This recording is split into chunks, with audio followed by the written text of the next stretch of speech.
The mining outpost at the edge of the Voron belt was silent, too silent. Human engineer Mark Wren felt the silence the moment he stepped out of the cargo shuttle. The wind was dead. The lights were flickering, and the metal platforms under his boots felt cold, as if no one had walked on them for days. But the outpost logs said 9 workers were here yesterday. Something was wrong.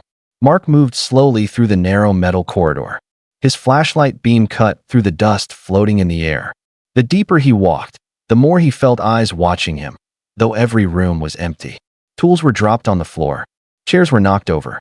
A steaming cup of coffee sat half-finished on a table, like someone walked away mid-sip. No signs of a fight. No signs of a struggle. No bodies. Just nothing. At the main hall entrance, he stopped. A faint sound drifted through the corridor. A metallic clink, then another. Slow. Repetitive. Like something tied in chains was moving. Mark's heartbeat jumped. He followed the sound. The hall doors were half open, sparking as if forced apart. He squeezed through and stepped inside, and froze. In the center of the hall, under a dim broken light, an alien girl lay on the ground, chained like an animal. Thin, dust-covered. Her skin glowed faint blue, bruised and trembling. Mechanical cuffs locked her wrists, ankles, and neck. And every few seconds, the chain jerked softly, causing the metal clink he heard. Her eyes lifted slowly when she sensed him. Huge silver eyes, frightened yet hopeful. Mark raised his hands to show he meant no harm. "It's okay. I won't hurt you." The alien girl stared at him, lips shaking. She tried to speak, but her voice cracked. After a long moment, she whispered something so quiet he almost didn't hear it. "Please buy me. Take me away." Mark's chest tightened. Buy? What kind of place was this? Before he could respond, the floor hummed beneath his feet. A long warning beep echoed through the hall. Old metal screens on the wall flickered to life and displayed a message. Containment breach. Subject must not be released. Then another line appeared beneath it. All personnel lost. Do not approach. Mark stepped back, cold fear running through him. Lost. All of them. Because of her? He looked at the alien again. She wasn't attacking. She wasn't dangerous. She was shaking like a terrified child. The message repeated. The lights dimmed. A metallic groan echoed under the floor, like something huge was waking up. Mark took a slow breath. He didn't run. He didn't panic. He walked toward the girl. "Listen," he said softly. "I'm going to get you out. Whatever happened here, it's not your fault. I can see that." Her eyes widened. A tiny spark of hope lit inside them, mixed with fear. "No," she whispered. "If you free me, it will come back." "What will?" Before she could answer, a heavy thud shook the entire hall. Dust fell from the ceiling. The lights flickered violently. Something massive was moving under the outpost. Something that had taken everyone else. Mark positioned himself between the girl and the noise. His mind raced, but his stance stayed firm. He was human, and humans don't leave the helpless behind. Whatever monster waited beneath the steel floor, it would have to go through him first. He tightened his grip on his tool belt, ready for anything, as the thudding grew louder and louder, and then stopped, right beneath them. The silence returned. But this time, it was worse than before. The silence after the final thud was heavy, so heavy it felt like the whole outpost was holding its breath. Mark stood completely still, one hand on his tool belt, the other slightly raised toward the trembling alien girl, as if protecting her from something he couldn't yet see. Then, a faint vibration ran through the floor. Not violent, not fast, slow, measured, almost like footsteps from something far below. Mark exhaled sharply. The outpost's foundation was a solid slab of reinforced alloy. Nothing alive should have been able to move under it. But something was down there. Something that had erased the workers without a trace. He crouched beside the alien girl, checking the chains. The metal wasn't just strong. It was industrial grade, the kind used to secure cargo ships in high-gravity zones. Whoever chained her wasn't trying to hold a prisoner. They were trying to hold back a disaster. "How long have you been here?" Mark asked. The girl shook her head weakly. "Many, many sun cycles. They kept me here because it follows me. It wants me." Mark frowned. "What follows you?" Her silver eyes shimmered with fear. "The Hollow Eater." Before he could ask more, the overhead lights flickered again, this time turning a deep red. A siren began to rumble through the hall, low-pitched and distorted, like the system itself was scared. Unidentified mass detected beneath level 3. Seismic locks failing. Mark's stomach tightened. If the seismic locks were failing, whatever was below was pushing upward. He scanned the hall. He needed to move her. Fast. He spotted a control panel on the wall. Rusted, broken, but still flickering with faint green lights. It might release the chains. Or it might fry them both. Outpost tech was ancient and unpredictable. Still, leaving her here wasn't an option. Hold on, he whispered, rising and moving toward the panel. The moment he touched it, the hall vibrated again, stronger this time. The floor panels near the center bent slightly upward, like something huge was pressing against them from below. The alien girl whimpered, pulling on her chains. It's coming, it knows someone new is here. Mark ignored the fear crawling up his spine. He began tapping commands on the panel, fingers moving fast. Access denied.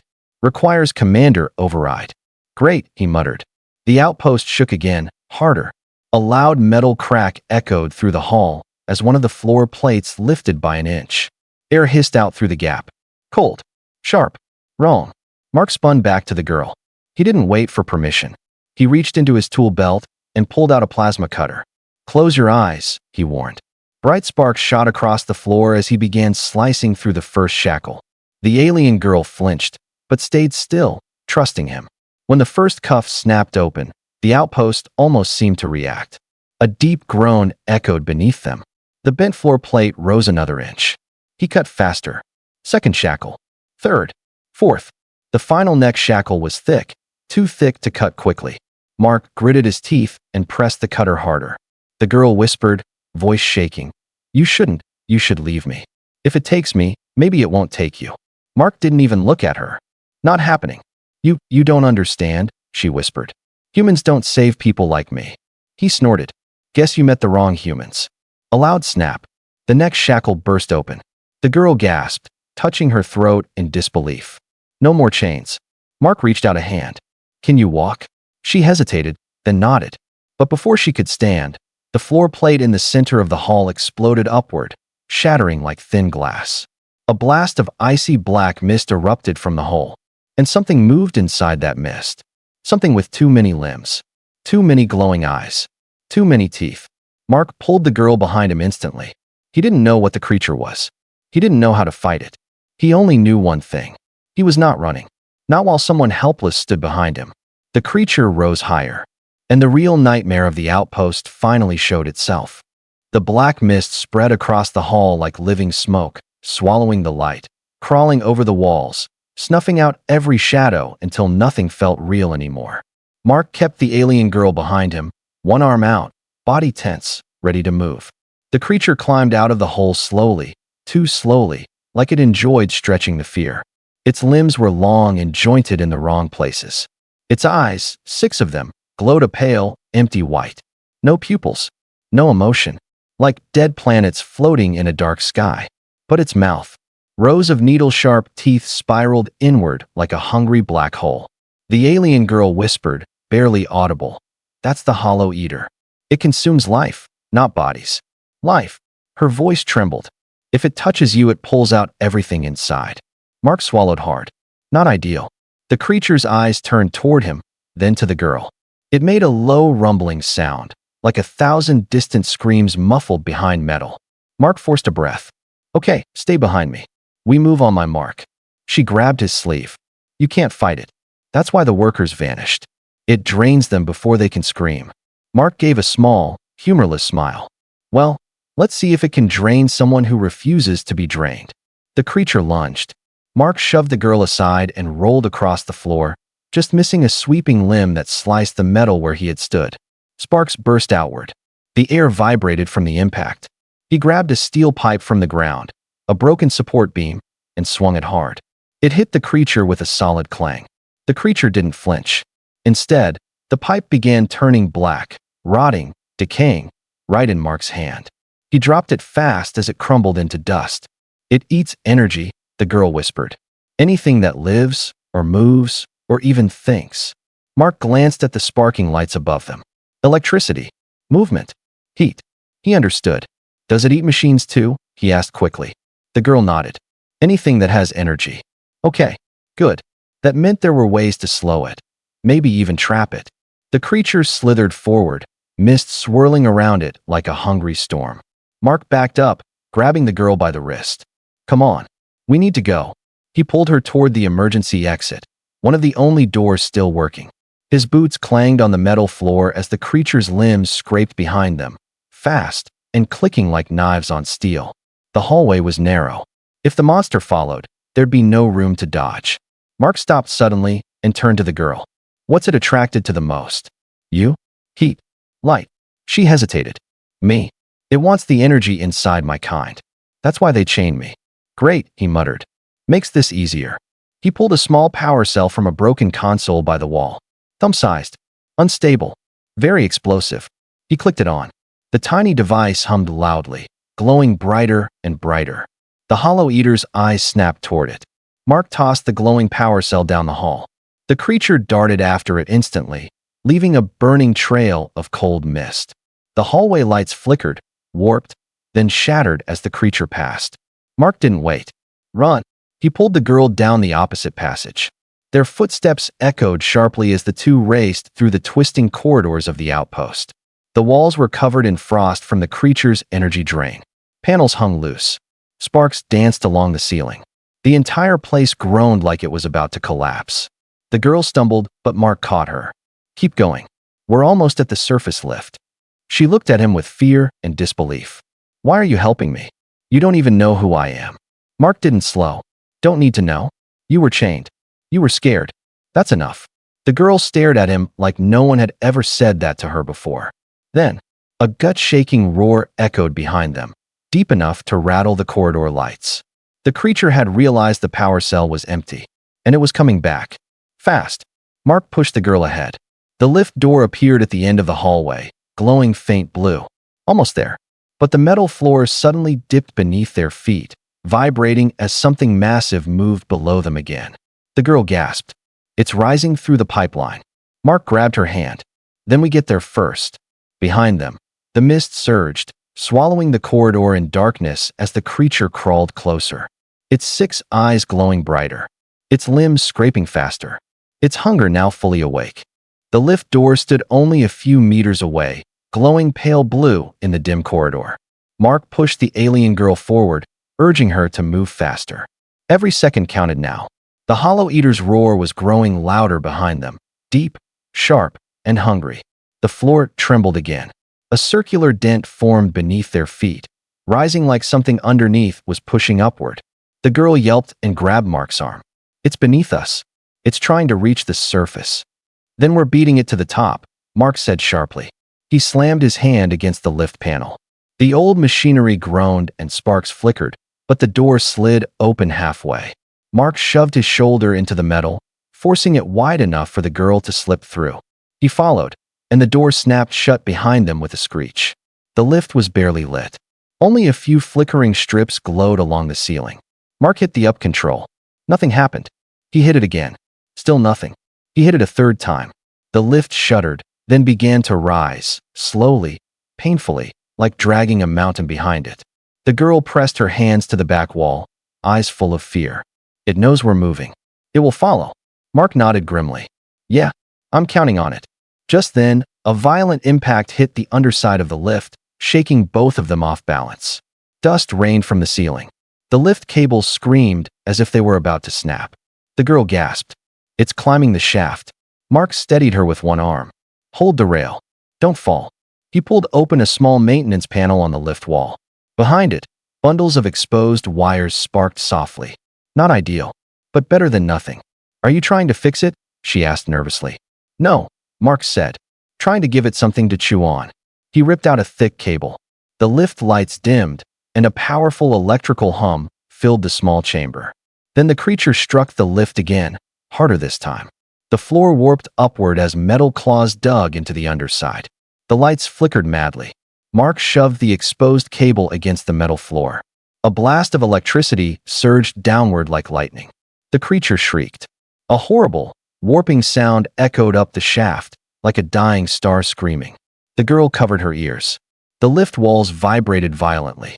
Mark gritted his teeth as the cable sparked in his hands. Electricity. Energy. Life.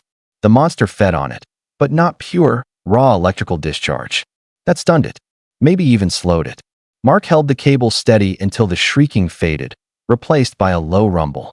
The girl looked at him with wide, amazed eyes. You heard it? Mark shrugged. Guess it doesn't like my cooking. The floor dipped again as the creature regained strength.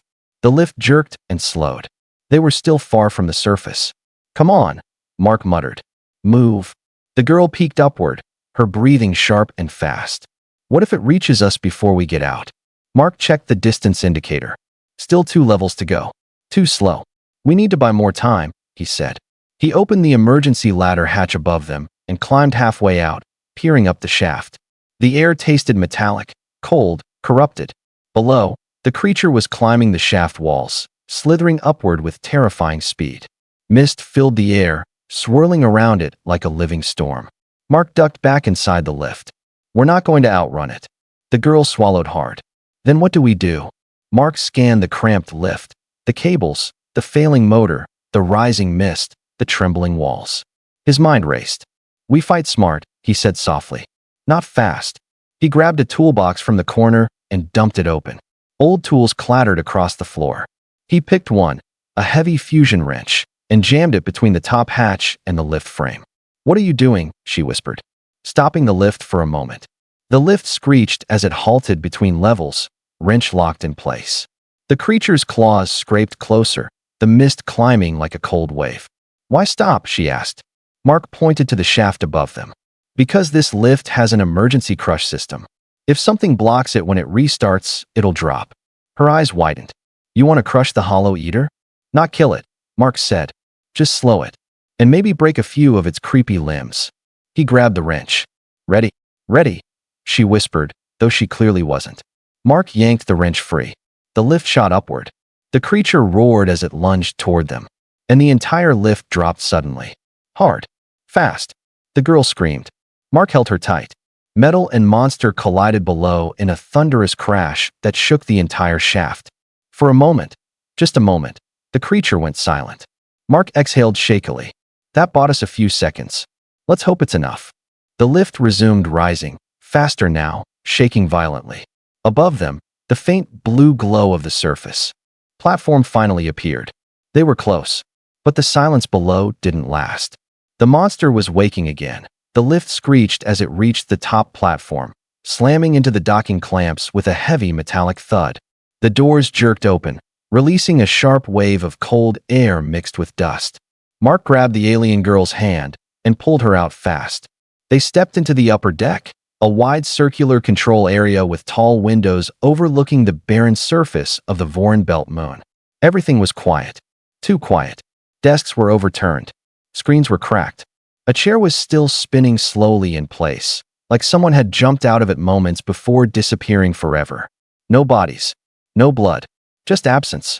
Mark locked the lift door behind them, though he knew it wouldn't stop the creature for long. The girl hugged her arms, shivering. It's still coming. I can feel it. Mark scanned the room. Yeah, and this place won't hold up when it arrives. He moved to the central console, a massive circular desk lined with dusty screens. He brushed off a layer of grime and powered up the emergency monitor. It flickered weakly, then showed a blinking red message. Bioenergy quarantine protocol initiated. Subject 07. Escape risk. All personnel evacuated. Mark glanced at the girl. Subject 07. That's you? She looked down, voice trembling. They gave me that number when they bought me. Mark clenched his jaw. Bought you from who? She hesitated. Then her voice cracked. From my own people. Mark froze. She continued, eyes welling with tears. My kind has too much energy inside. More than we can control. Some of us attract the Hollow Eater. They feared I would bring destruction to them. So, they sold me to humans to keep the creature away from their cities. Mark stepped closer. They didn't sell you to humans. They sold you to the wrong humans. She blinked, confused. He pointed to the empty outpost. These workers didn't protect you. They chained you. Hid you. They didn't fight the creature. They hid from it. No, she whispered. Some tried to help. But when the Eater followed me here, they panicked. Mark exhaled sharply. This entire place, a prison disguised as a research station, made sense now. But there was something worse. He tapped a screen. A map popped up showing the outpost's underground layout. Level 3, destroyed. Level 2, collapsed. Level 1, breached. Upper deck, compromised. Surface ventilation tunnels, open. Mark swore under his breath. The ventilation tunnels. That's how it climbed the shaft so fast. Suddenly, a violent boom echoed below them. The floor snapped. Lights shattered. Dust burst from the lift door. The Hollow Eater was climbing again, faster than before. The girl stumbled backward. It's angry. I can feel its hunger. You heard it. That only made it worse. Mark scanned the upper deck for anything useful. A broken plasma rifle, no charge.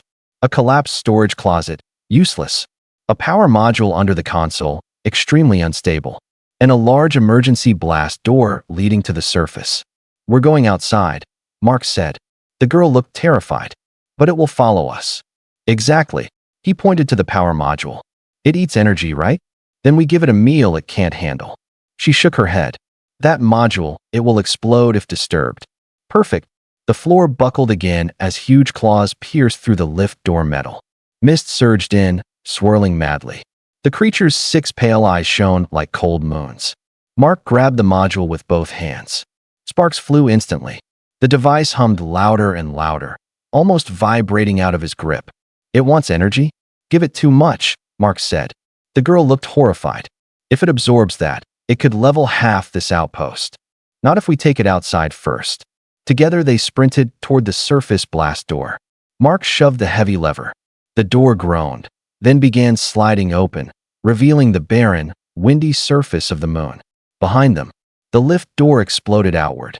The Hollow Eater rose like a living storm, limbs spread wide, mist coiling around its body, teeth spiraling inward. The girl screamed as the icy wind of its presence swept across the deck. Mark didn't turn, didn't slow, didn't think. He grabbed her hand and pulled her through the blast door. The surface wind slammed into them as they stumbled onto the rough metallic platform lit by a dying red sun. The door locked behind them, but it wouldn't hold. Not for long. Mark placed the humming power module down on the platform, its light growing brighter, louder, hotter. The girl whispered, Mark, if this fails, we both die. Mark stared at the glowing device. Then it won't fail. Far behind them, something massive slammed against the blast door. The metal bent, screamed, cracked.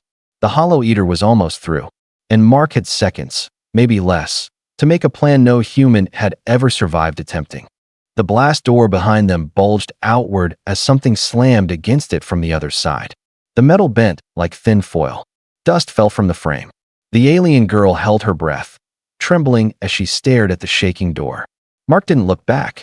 He crouched over the humming power module, inspecting its flickering core. The device vibrated like a furious heart, lights swelling brighter every second. Unstable, wild, ready to burst. He wiped sweat from his forehead. This thing could blow any second. The girl wrapped her arms around herself. The cold wind whipped her hair across her face. If it explodes too early, we won't survive. Mark gave her a small smile. Yeah, that's why we can't let it explode early. The blast door let out a final groan, and then it shattered outward in a storm of twisted metal. The Hollow Eater crawled through the opening like a nightmare ripped from a starless sky. Its long limbs scraped across the metal platform, leaving trails of frost and decay. Mist swirled around it, turning the air dark, heavy, and cold. Its 6 pale eyes focused instantly on the glowing power module, then on the alien girl, then on Mark. A deep, rumbling sound echoed from its body, like distant thunder mixed with a whispering hunger. The girl stepped back. Mark, it's starving. It wants everything. Mark stood between her and the creature again. Good. Let it come. The monster lunged forward, limbs closing around the power module. Mark grabbed the girl and pulled her several steps away. Get behind me. Don't move unless I say. The Hollow Eater wrapped its talons around the module. The device's glow doubled, tripled. The humming became a roar. The creature's eyes flared white. Is it absorbing it? The girl asked, fear rising in her voice. Yeah, Mark whispered. But it's too much. That thing was made to power a whole mining deck. It can't swallow that kind of output. The creature's limbs began shaking violently. Its mist spiraled wildly around it. Mark saw the signs. Distortion, instability, pressure. It's overloading, he murmured. But then the girl gasped. No, something's wrong. It's adapting. The creature's trembling slowed. Its eyes steadied. The spiraling mist became calm. It was absorbing the power. All of it. Mark's heart sank. Okay, that wasn't the plan. The monster rose higher, taller, stronger, its limbs cracking the platform beneath it. Pale white flames flickered across its body like ghostly fire. The mist around it thickened, spreading far across the moon's surface. The girl stumbled backward, terrified. It's becoming stronger than before. Mark, run, please. But Mark didn't move, didn't blink, didn't waver. He stepped forward. Hey, he shouted. You want energy? Try this. He grabbed the emergency flare gun from the wall of the platform. It was old, scratched, barely working. He flipped it open, shoved in a charge, and aimed. The girl stared at him, horrified. You can't hurt it with a flare. Not the flare, Mark said quietly. The blast tube behind it. He fired. The flare shot out. A streak of violent light. Not toward the creature, but toward the large fuel line that ran along the edge of the platform. The flare struck the pipe with a sharp crack. A burst of pressurized gas erupted outward. The Hollow Eater spun toward the sudden energy release, instantly abandoning the overloading module. That's it, Mark whispered. Go eat that. The creature lunged for the gas leak. Mark sprinted to the power module, grabbed it with both hands, and dragged it across the platform. The device was blazing hot, humming so loudly it made his head ring. The girl shouted, Mark, it's going to explode. That's the idea. He dragged the module until he reached the very edge of the platform, where the metal walkway hung over a deep ravine carved into the moon's crust. He looked back. The Hollow Eater was crawling rapidly along the fuel line, absorbing the gas energy, its form glowing brighter. Hey, Mark roared. His voice echoed across the barren landscape. The creature stopped, turned. Its glowing eyes locked onto Mark again, drawn more strongly to the huge energy output he held. Come on, Mark whispered. Take the bait. The creature roared and charged across the platform, limbs slicing through the metal, mist shaking the air. Mark waited, waited, until it was just a few meters away. Then he kicked the power module off the platform. The device tumbled down into the ravine, and the Hollow Eater dove after it. The girl screamed, Mark, move. Mark turned to run, but the creature's mist surged upward, grabbing his legs. He fell hard. The wind punched out of his chest. Mark, she cried, running toward him. He tried to pull free, but the mist clung to him like icy vines. Below the platform, the power module hit the bottom of the ravine. Light swallowed everything. Sound exploded outward. A shockwave rose like a giant hand of fire and dust. The Hollow Eater roared. Hey! Desperate, furious, broken sound. As the explosion consumed it, Mark felt the shockwave rushing up the ravine. Fast, unstoppable. And the girl reached out for him, screaming his name. The shockwave rose like a wall of burning dust, swallowing the ravine and racing straight toward the platform. Mark felt the air vanish from his lungs as the violent blast lifted him off the ground. The alien girl lunged forward, grabbing his arm with both hands. Hold on, she cried. He tried, but the mist still clung to his legs, acting like a pull from below, dragging him toward the explosion's edge.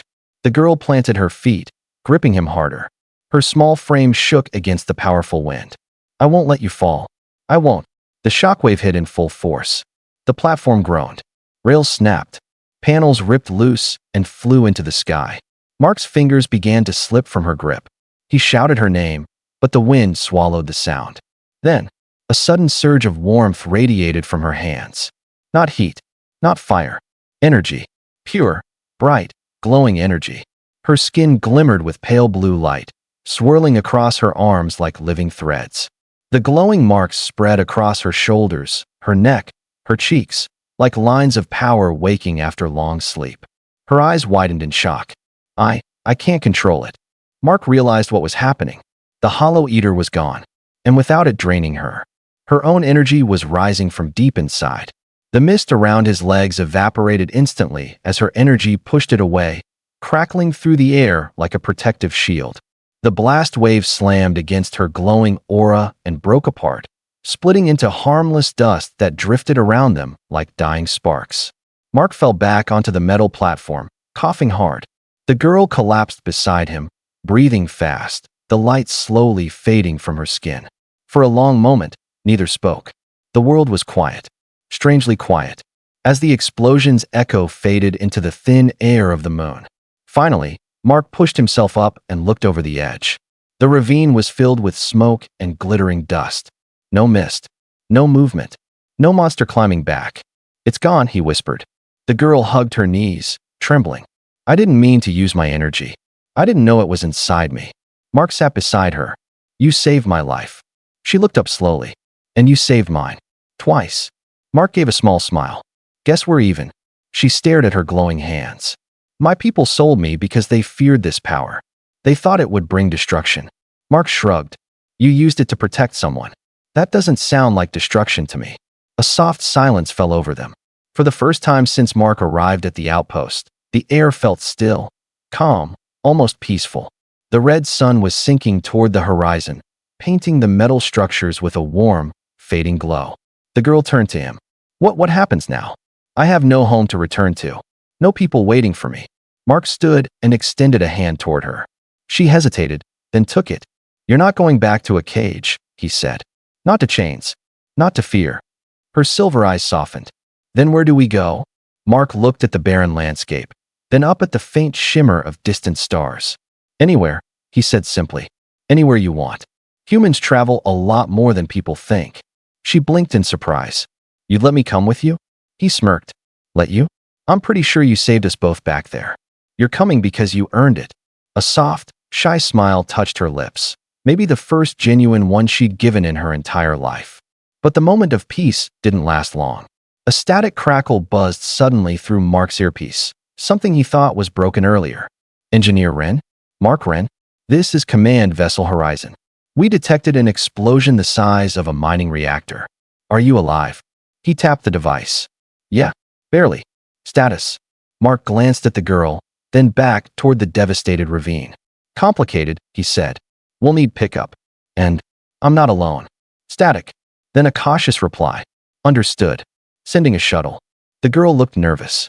"Will they chain me too?" Mark shook his head. "Not if I'm there. And not ever again." She let out a shaky breath, nodding slowly. Together, they walked toward the landing beacon at the far end of the platform. The wind was cold, but the girl stayed close beside him, no longer afraid of falling behind. Above them, the sky dimmed and the stars grew brighter. A new beginning, a new path, and a story neither of them had expected to share. As they waited for rescue, Mark looked at her and said quietly, "You know, humans have a saying." She tilted her head. "What saying?" He smiled. "You're stronger than you think."